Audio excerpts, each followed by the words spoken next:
Thank you for joining us. I'm Felicity Ezewike. President Bola Tinubu has presented the 2025 budget proposal at approximately 49.7 trillion naira to a joint session of the nation's parliament for consideration. The bill, titled Budget of Restoration, Securing Peace, Rebuilding Prosperity, projects internally generated revenue of around 34.82 trillion naira as part of funding for the budget, with an estimated 15.81 trillion naira allocated for debt servicing. Our correspondent, Idong Joseph, has more on this story. President Bola Tinubu arrives at the chamber of the House of Representatives, where members of both the House and the Senate are duly seated. Also in attendance are members of the Federal Executive Council and several high-ranking officials of the presidency.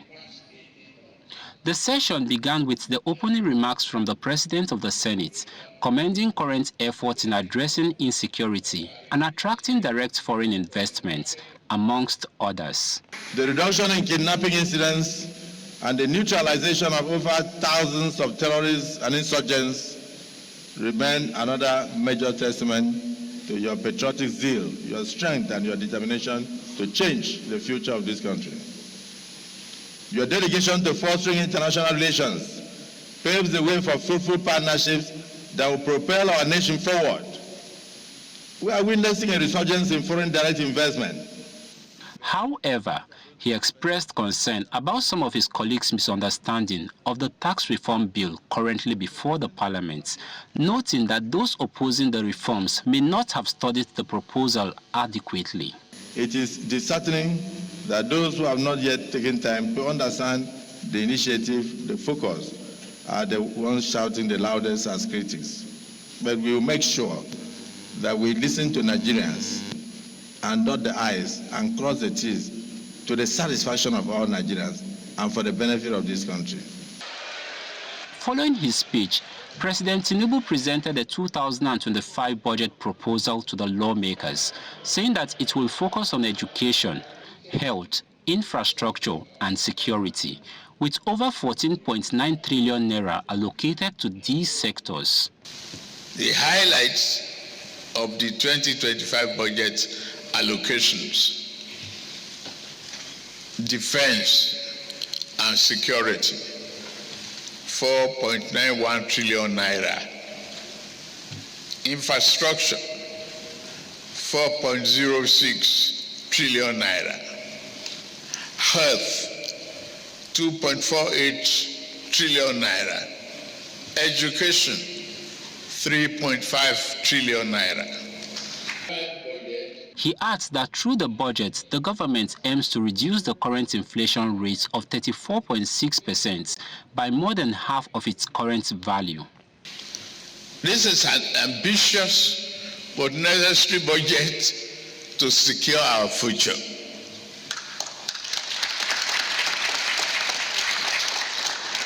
The budget projects inflation will decline from the current rate of 34.6% to 15% next year, while the exchange rate will improve from approximately 1,700 naira per dollar to 1,500 naira. According to the president, the 2025 budget is not merely a statement, but presents government's renewed commitment to strengthen critical sectors for economic growth.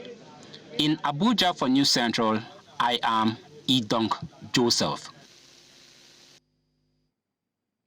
In the meantime, lawmakers are calling on Nigeria's President Bola Tinubu to ensure the 2025 budget translates into better living conditions for citizens.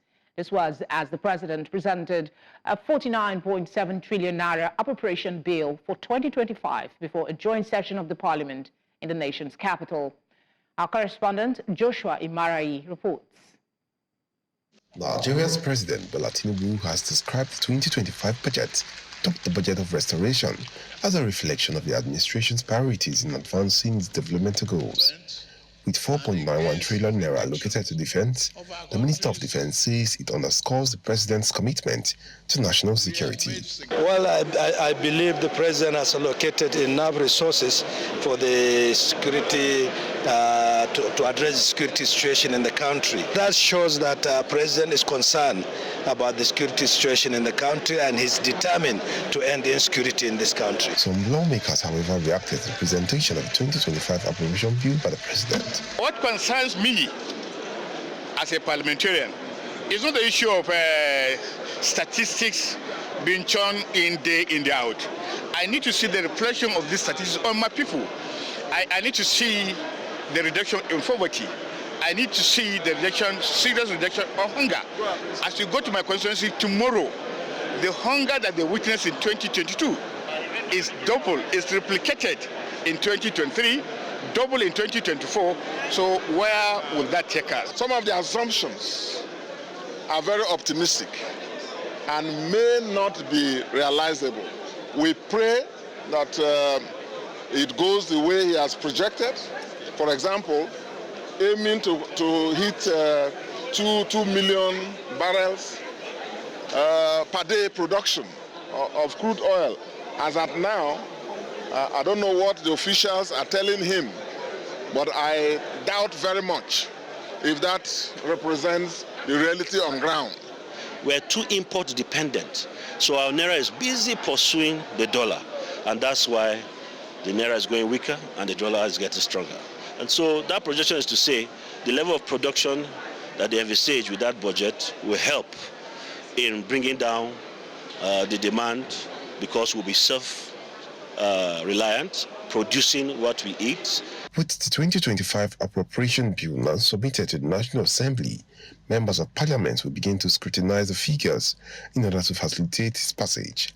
They, however, urge heads of ministries, departments and agencies to cooperate with the National Assembly to ensure the bill is speedily passed. In Abuja from the Central, I am Joshua Imanan. Many thanks, Joshua. In the course of this bulletin, we'll be getting further perspective on the budget proposal and its benefits for Nigeria from someone who should know, the co-founder, Budget, Oluseun Onigbinde. That's in the course of this bulletin. At the moment, on a lighter note, in what could pass as comic relief during the budget presentation on Wednesday, President Bola Tinubu referred to a joint session of the 10th National Assembly as the 11th National Assembly. The joint session of the National Assembly exploded in a fit of laughter and cheers, with many making attempts to tell the president the current National Assembly is the 10th and not the 11th. Of one of my constitutional duties, and with unyielding commitment to rebuilding Nigeria towards ensuring that we remain steadfast on the journey to a prosperous future, I hereby present the 2025 budget to the joint section of the 11th National Assembly. 10th? I wrote 11.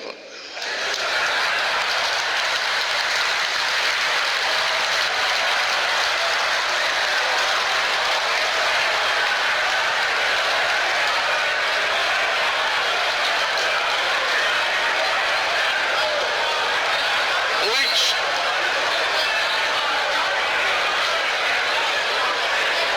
means you are all re-elected.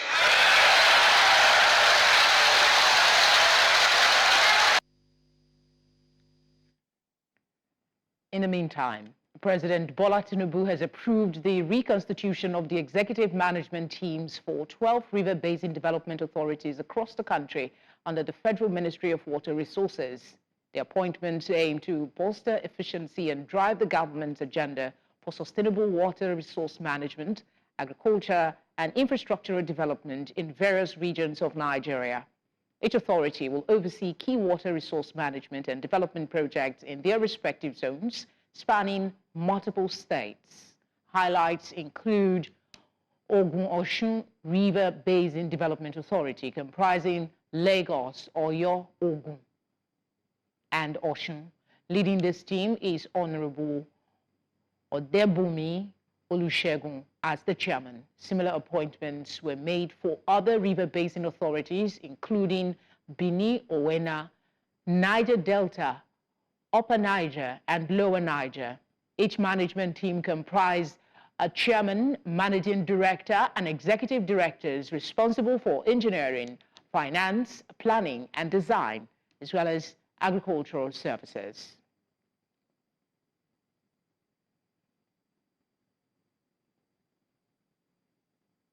Let's also tell you that President Bola Tinubu has arrived in Lagos State for this year's Christmas and New Year holidays. Tinubu arrived at the presidential wing of the Murtala Mohammed International Airport, Lagos, at exactly 3:23 p.m. on Wednesday.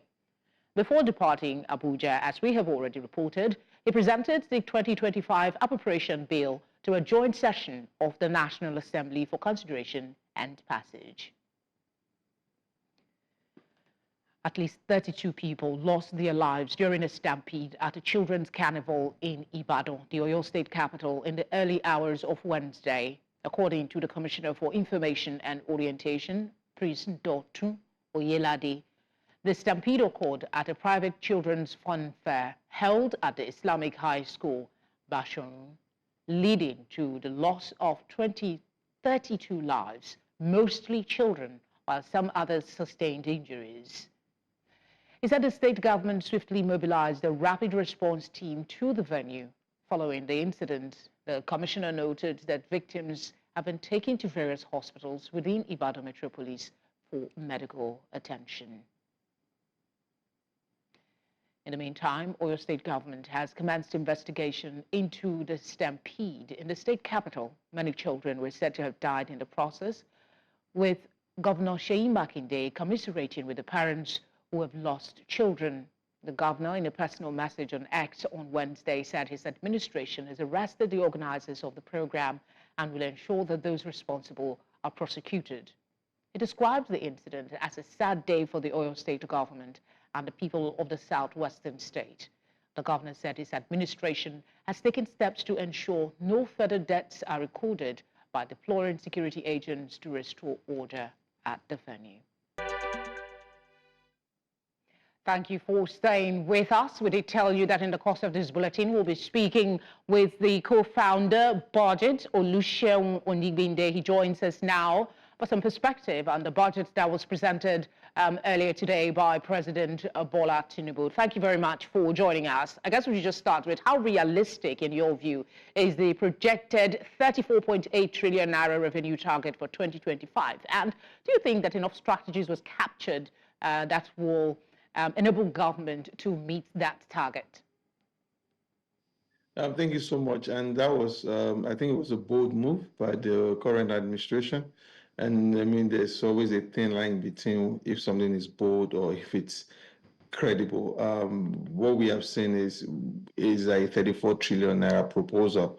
The president also mentioned that in the first 9 months of this year, the administration has made a revenue of 14 trillion naira. So if you adjust that for the full year, you might be looking at a total revenue at the end of the year of somewhere around 20 trillion naira. So if 2023 is looking at ending around 20 trillion naira at the highest, why are we looking at 34 trillion naira? I mean, that is, a significant growth in some sort of way. So I worry about the numbers around that. We saw a hint of that in the MTF document, which was the 2005 to 2027 MTF document. If you look at that document, there was a whole lot of expectation on revenues from the oil industry.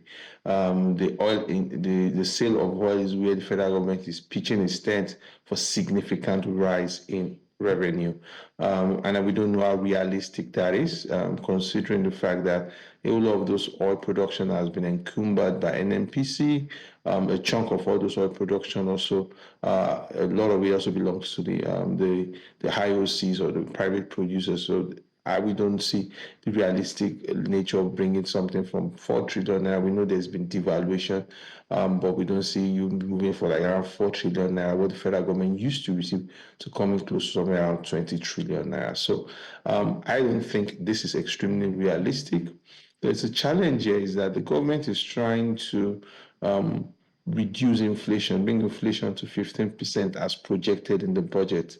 But in the same vein, the same government also is not applying any fiscal consolidation or expenditure rationalization. And if you put that side by side, it just looks like they are working at cross purposes. But when we look at the details, we're able to see what more sense does this make at the end of the day. As you can see, non-debt recurrent expenditure is 14 trillion, capital is 13 trillion, debt servicing is a whooping 15.4 trillion. Now shows that we're going to spend a whole lot of money on managing, servicing debt, or even retiring some of this debt. So it's something worrisome in our own view.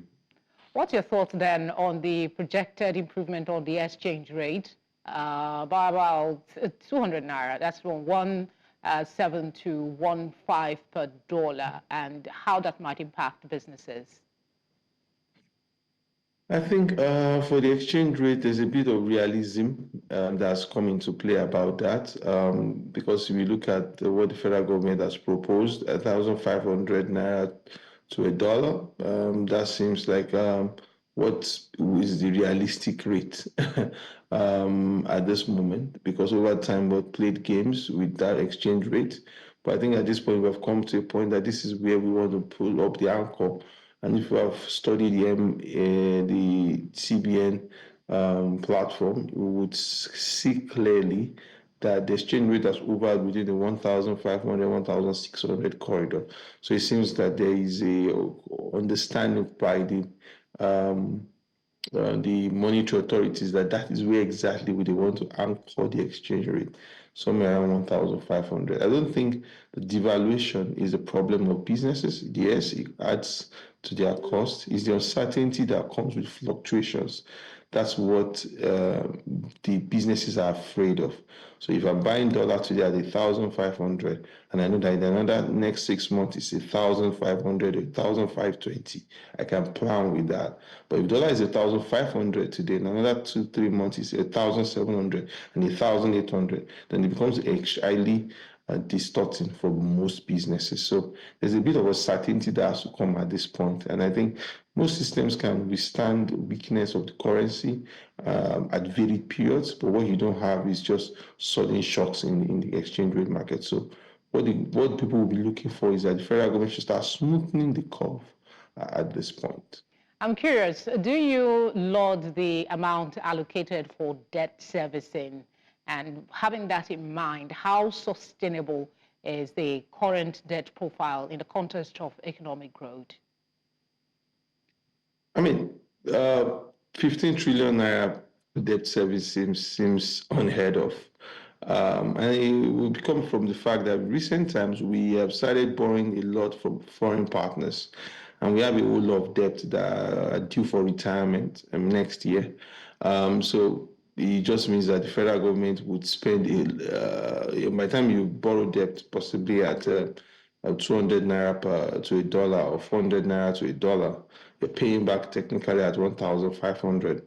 Also shows you the challenge or the content or the risk, the pricing risk for most of these foreign debt. If you take in naira, you're going to pay back in naira, irrespective of the inflation that's crept in over time. So I think the federal government is also something to also be careful about. We're spending 15 trillion on debt servicing. We're spending 13 trillion on capital expenditure. Well, I mean, we all know that capital expenditure, if we manage to do 70% of that, that would be a big plus. For debt servicing, you would likely find around 90 to 98% of that fully exhausted. So it's also something to worry about. That it's also still not normal that our debt servicing should take at least more than a third of our entire budget. We're not running a public finance, and by the time you bring it to the actual numbers of what is actually spent, you find that debt servicing will still be around 45 to 50% of the total expenditure of government. Highly unacceptable. Alicia, thank you very much for speaking with us. I'm sure our business desk will be coming to you in the coming days for further analysis. Thank you. It's a pleasure. Thank you so much. A federal high court in Abuja has ordered the Interior Minister Olubunmi Tunji-Ojo and the Nigeria Immigration Service, NIS, to always ensure that applicants who meet all the requirements are issued international passports within 6 weeks and in compliance with Section 9, subsection 4 of the Immigration Act 2015. Justice Emeka Nwite issues the order in a judgment on a fundamental rights enforcement suit filed by an aggrieved Nigeria, Benita Ezumezu, with the NIS and the Interior Minister listed as respondents. Benita claimed to have applied for Nigeria's international passport and met all the requirements as of October 6, 2022, but that the NIS failed to issue her the passport 16 weeks later.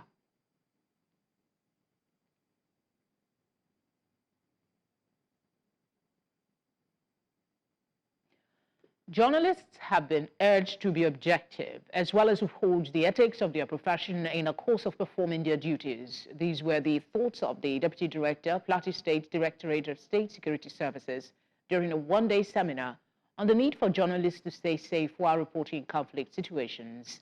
My colleague, Chizoba Anyoe, tells us more in this report. Conflict reportage is one area of journalism that calls for constant training for practitioners to always be conscious of their profession and the best way to practice it. Oftentimes, journalists get injured, maimed, arrested, kidnapped, and in some cases killed in the line of duty. This is what this one-day training seeks to address with regards to national cohesion. So we are here to rub minds and also to guide you on the need for you to be secured so that you can do your job well. We are also here to tell you that your job determines the national security. A single journalist can destabilize this country and all the peace we are enjoying to get away.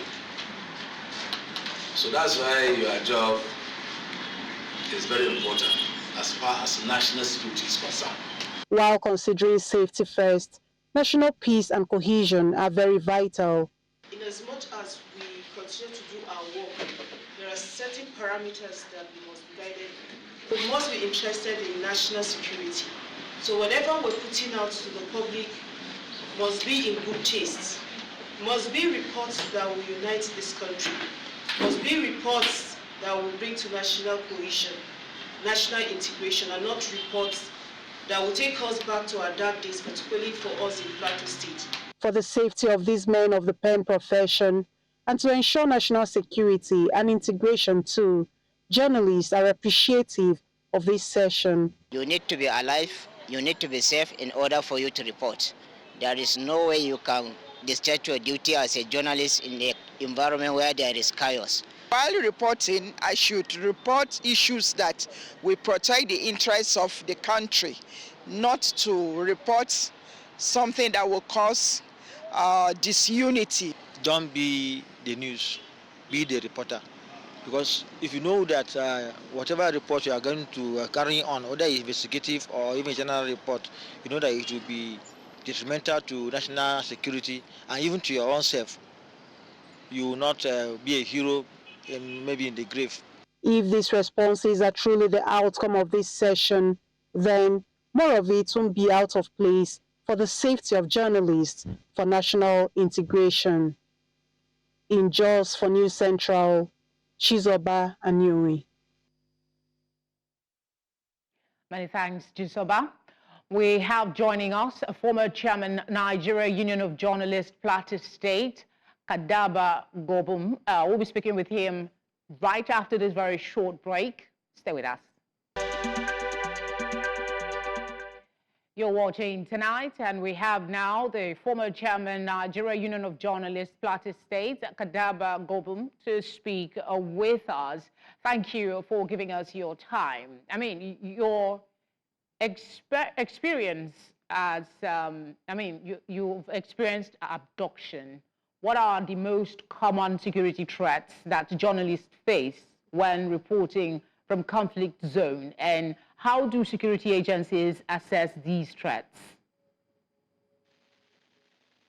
Well, oftentimes we, as reporters, go through a number of difficulties in terms of what we report. But I think that it is a duty of the security agents to also assess what we do and be able to appreciate it in a number of ways. And I think that consistently, on a number of occasions, we've been chased down the line by security agents for reporting perhaps what is seen not to be the truth. And of course, once those things are done, you can be sure that the security men would not let you go to sleep. But I think that by and large, what is expected of us is to report what is the truth.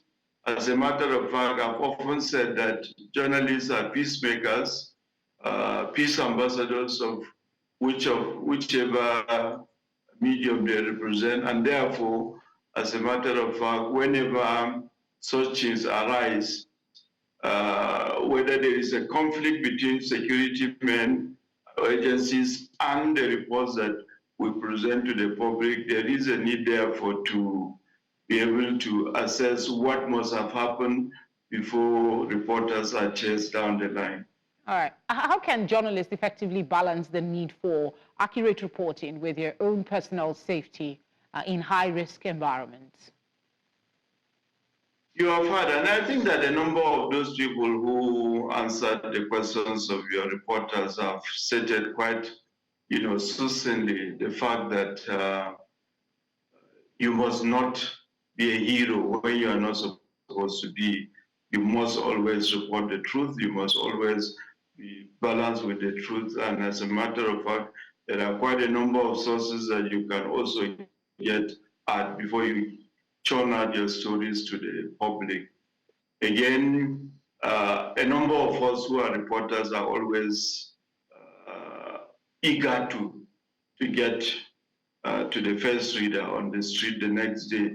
And I think that it is one of those things that have always, gotten us into trouble. Again, if we are what we truly believe we should be, we must be able to balance what we have, what we are able to see, what we are able to, interrogate on the field. Most times reporters are left with the notion that the best you can do for your medium is to beat the deadline. But I think that beating the deadline entails also that you must also be able to look at the size of all the points that you need to, in order for your reader or your viewers to be able to appreciate what you report. Okay, so as we're speaking, I was thinking about the challenge that journalists currently face. Everybody with a mobile phone is a journalist, and those basic ethics about, blurring images and stuff when you are in a high security environment seems to have gone away. So how can they balance the need to bring the news in a timely fashion with what you find on social media, where the same event that a journalist might take a minute or two to put together, the minute it is happening, it is being showed on social media? How do we maintain that balance and still keep to the ethics of the profession? In 30 seconds, if you can. That's the problem we have currently, and I think that it is for us who are reporters to be able to show the other side of our training. And I think again that most times those who have phones and are able to report from their bedrooms and all of that may not really get what the reader would want, to be able to believe what you have covered, on a particular day. So I think that basically time has come that reporters must have to undergo training such as the one that in Plateau State had a couple of days back. Right. If we get trained, the better for us. If we do not get trained, we will always get ourselves into trouble with security agents. Kadaba, thank you for speaking with us. Thank you so much. Ghana's Supreme Court has paved the way for a contested bill severely curtailing LGBTQ rights to become law after rejecting 2 bids to overturn it. Lawmakers approved the Sexual Rights and Family Values Bill in February, drawing international condemnation despite gaining wide public support in the conservative West African country. The proposed anti-LGBTQ legislation is considered among the most stringent in Africa, stipulating jail terms of up to 3 years for engaging in same-sex relations and up to 5 years for promoting or sponsoring LGBTQ activities. The bill will only become law after being ratified by the outgoing president, Nana Akufo-Addo, or his successor, John Mahama. The judgment of the court is unanimous. Upon hearing the parties orally and on considering the arguments as contained in their statements, we come to the unanimous decision that the plaintiff's writ does not properly invoke the exclusive jurisdiction of this court. We are of the view that the subject of the litigation, being a bill still undergoing the process of becoming law in accordance with the provisions fully set out in the Constitution, it will be premature for this court to exercise its interpretive and enforcement jurisdiction to intervene. Consequently, we think that the action fails. It is accordingly dismissed. The long-proposed Fly Nigeria Act will become legislation, according to Festus Keyamo, Nigeria's Minister of Aviation and Aerospace Development. Perpetua Fasomi Peter has more on this and other stories on Business Tonight.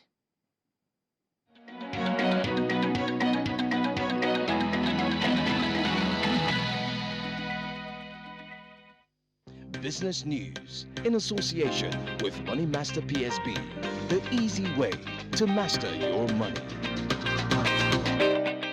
In business, the Nigerian Senate has approved the Nigeria Insurance Industry Reform Act 2024, introducing new minimum capital requirements to strengthen the sector and address emerging risks.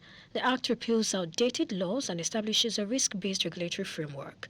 Under the new regulations, non-life insurance businesses must hold a minimum capital of 15 billion naira, life insurance businesses 10 billion naira, and reinsurance businesses 35 billion naira. These thresholds represent a significant increase from the previous requirements of 3 billion naira, 2 billion naira, and 10 billion naira respectively. The reforms aims to bolster the industry's resilience and enhance its capacity to manage risks effectively. Nigeria's Minister of Aviation and Aerospace Development, Festus Keyamo, has pledged to transform the long-proposed Fly Nigeria Act into law. The Act mandates that government-financed air travel for personnel, contractors, and property must use Nigeria air flag carriers. The Act mandates that government-financed air travel for personnel, contractors, and property must use Nigeria air flag carriers. At a stakeholders' engagement in Abuja, Keyamo lamented the 15-year delay in enacting the bill, but committed to rallying key players to ensure its passage. Industry leaders, including Alain Onyema of Air Peace and Professor Obiora Okonkwo of the Airline Operators of Nigeria, hailed the move as a significant boost for Nigeria's aviation sector, marking a new dawn for domestic airlines. And moving on, President Felix Tshisekedi inaugurated Air Congo's first flight at Njili International Airport in Kinshasa, marking the debut of the DRC's new national airline. The venture, a 51-49 partnership between DRC and Ethiopian Airlines, aims to enhance domestic aviation. Air Congo's initial fleet includes 2 Boeing 737-800s, 7 key cities like Lubumbashi, Goma, and Kisangani. Deputy Prime Minister Jean-Pierre Bemba announced plans to expand the fleet with 6 additional aircraft over 3 years. The airline promises secure, timely flights, improved airport facilities, and interprovincial cargo services. Ethiopian Airlines CEO praised the collaboration, citing successes in Togo and Malawi as examples of strengthening Africa's aviation sector through strategic partnerships. And finally, oil prices edged higher following a two-day drop, with Brent crude nearing $74 per barrel. The increase comes after the American Petroleum Institute reported a 4.7 million barrel drop in U.S. crude inventories last week, marking a potential fourth consecutive decline if confirmed by official data. Geopolitical tensions in the Middle East and Europe, along with potential sanctions on Iran and Russia, have supported prices. However, concerns over weak Chinese demand and rising output from non-OPEC Plus nations, including the U.S., have capped gains. Giovanni Stanovo, a commodity analyst at UBS Group AG, noted that global crude inventories continue to decline, with April indicating a sizable draw in the U.S., bolstering prices. And that's our offering on Business News at this time, and thanks for watching. I am Perpetua Fasami Peter. The news continues shortly.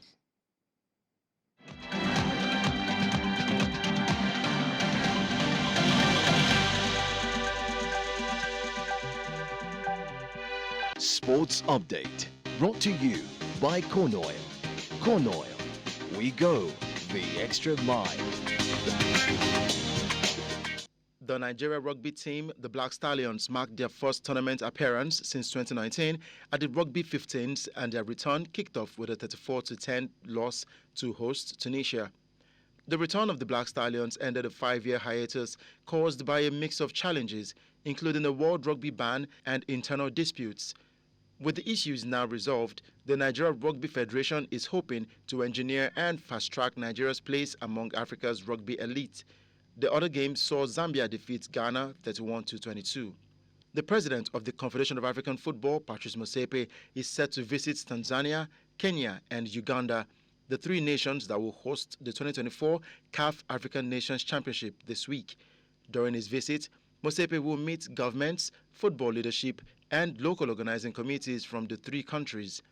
The schedule of activities and meetings includes visits to the stadiums and training sites that are currently undergoing renovations ahead of next year's competition. Morocco has been awarded the hosting rights for the next two Under-17 Africa Cup of Nations tournaments set for 2025 and 2026. The announcement came during the Executive Committee meeting of the Confederation of African Football held in Marrakesh, Morocco. The first event will take place from March 30 to April 19, 2025. Burkina Faso, Egypt, Ivory Coast, Morocco, Senegal, Angola, Zambia, and Mali are countries that have already qualified for the CAF Under-17 African Nations Cup. Meanwhile, the winners and runners-up from the East and Central African qualifiers will complete the 12 countries that will partake in the championship. The CAF Under-17 AFCON serves as a World Cup qualifier. Formula One team Red Bull announced on Wednesday that Mexican driver Sergio Perez has departed the team. The 34-year-old joined Red Bull in 2021 and helped the team earn 2 constructors' titles and completed the driver's standing 1-2 with 4-time world champion teammate Max Verstappen in 2023. The termination agreement comes after a weak season for the Mexican, who failed to win a race and finished on the podium only 4 times as teammate Verstappen won his 4th world title.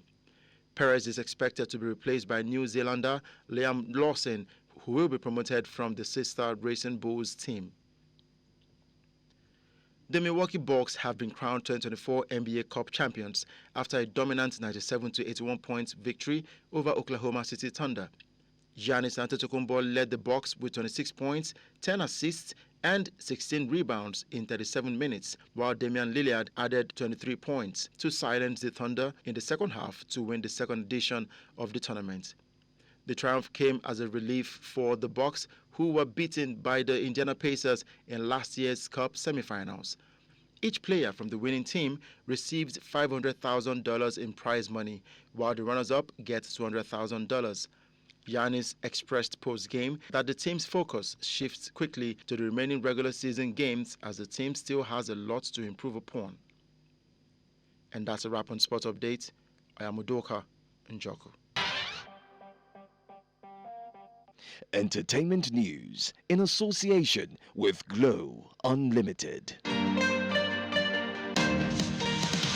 Tonight on Entertainment News, Nigerian actress and chairman of the Miss Nigeria board, Rita Dominic, was a special guest on Jasiri earlier today, where she shared key details about the coming Miss Nigeria competition. I see what the Miss Nigeria organization stands for, and I really believe in their policies, and that's I think that's one of the reasons I decided to go on this journey with them. Many a time to see many young women, they're very talented, very beautiful, but they need some sort of guidance. They may not know what it is they want to do in future, so they need some sort of help, and that is what the organization stands for. Now, take for instance, the last 2 weeks, this young queens have been in camp. I have seen tremendous difference since they've been in camp, and it's just so beautiful to watch. I've seen them embrace or come to understand who they are. They've unlearned, they've relearned, and it's just a beautiful thing to see. So imagine if we even had more time with them in camp, the sort of impact that will be made on them in camp. Jody Gossin, chairman and CEO of the Universal Music Publishing Group, UMPG, will receive the prestigious Grammy Salute to Industry Icons honor at the Clive Davis Pre-Grammy Gala in 2025. The Recording Academy and Clive Davis announced the recognition on Wednesday, highlighting Gossin's remarkable contribution to the music industry. The gala, marking its 50th anniversary, will take place on February 1st at the Beverly Hilton, a day before the 2025 Grammy Awards. Gossin, who joined UMPG in 2015, has made an indelible mark on the industry by signing and working with top-tier artists such as Adele, Taylor Swift, Drake, Kendrick Lamar, Caesar, and The Weeknd, amongst others. Under her leadership, UMPG has acquired legendary catalogs including those of Bob Dylan, Neil Diamond, and Sting. As the first female chairman of the global music company and the first woman CEO of a major music publisher, Gossin has broken barriers and reshaped the industry's landscape. In her role, Gossin oversees 48 offices across 40 countries, managing over 850 employees, while playing a pivotal role in Universal Music Group's executive management board. Her leadership has elevated UMPG to new heights, cementing her legacy as a trailblazer in the global music business. That's all on Entertainment Tonight.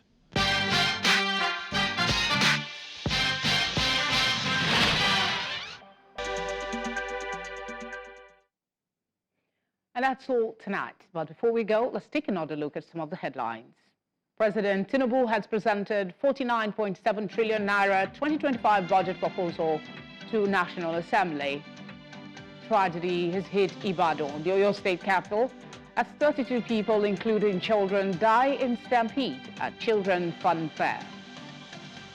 The Federal High Court has ordered issuance of international passports to qualified Nigerians within 6 weeks. We also brought you news that Ghana's Supreme Court has paved way for anti-LGBTQ rights bill to become law. You can always catch up on all the latest stories by watching News Central live on DSTV channel 422, Star Times channel 274, Abo TV, and on YouTube. Thank you for watching. Good night.